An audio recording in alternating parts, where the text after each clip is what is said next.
ಜನಪ್ರಿಯ bike sharing application ಆಗಿರುವ ರ್ಯಾಪಿಡೋಗೆ Delhi high court ಮಹತ್ವದ ನೋಟಿಸ್ ನೀಡಿದೆ.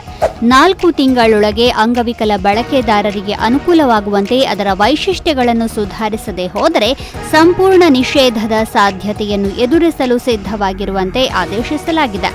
ಆಂತರಿಕ ಆಡಿಟ್ನಿಂದ ರ್ಯಾಪಿಡೋ ಅಪ್ಲಿಕೇಶನ್ನಲ್ಲಿ 170 ಆಕ್ಸೆಸಿಬಿಲಿಟಿ ದೋಷಗಳು ಕಂಡುಬಂದಿವೆ.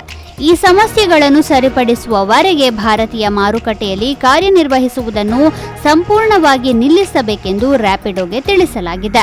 ಈ ಸುಧಾರಣೆಗಳಿಗೆ ಅಗ್ರಿಗೇಟರ್ಗೆ 4 ತಿಂಗಳ ಕಾಲಾವಕಾಶ ನೀಡಲಾಗಿದೆ. ಒಂದು ವೇಳೆ ವಿಫಲವಾದರೆ ಭಾರತದಿಂದ ಪ್ಯಾಕಪ್ ಮಾಡಬೇಕು ಎಂದು ನ್ಯಾಯಾಲಯ ಹೇಳಿದೆ. 2 ಅಂಧ ವ್ಯಕ್ತಿಗಳು ಸಲ್ಲಿಸಿದ ಅರ್ಜಿಯ ಮೇರೆಗೆ ನ್ಯಾಯಾಲಯದ ಆದೇಶ ಬಂದಿದೆ. ಆದರೆ ನ್ಯಾಯಾಲಯದಲ್ಲಿ ರ್ಯಾಪಿಡೋ ಏನಂತ ವಾದಿಸಿತ್ತು ಗೊತ್ತಾ? ತಾನು ಭಾರತದಲ್ಲಿ ಒಂದು ಸಣ್ಣ ಸ್ಟಾರ್ಟ್ಅಪ್ ಆಗಿದ್ದು ಈ ಬದಲಾವಣೆಗಳಿಗೆ ಬೇಕಾದ ಹಣ ತನ್ನ ಬಳಿ ಇಲ್ಲ ಅಂತ. ಹೌದಾ, ರ್ಯಾಪಿಡೋ ಅಷ್ಟು ಕಡಿಮೆ ವಹಿವಾಟು ಮಾಡೋ ಕಂಪನಿನ ಅಂತ ಕೇಳಿದ್ರೆ ಖಂಡಿತ ಅಲ್ಲ. 2024ರ ಹಣಕಾಸು ವರ್ಷದಲ್ಲಿ ರ್ಯಾಪಿಡೋದ ಕಾರ್ಯಾಚರಣಾ ಆದಾಯ 650 ಕೋಟಿ ರೂಪಾಯಿ ತಲುಪಿದೆ. ಇದನ್ನ ಮನಗಂಡಿರುವ ನ್ಯಾಯಾಲಯ ರ್ಯಾಪಿಡೋದ ವಾದವನ್ನ ವಜಾಗೊಳಿಸಿತು.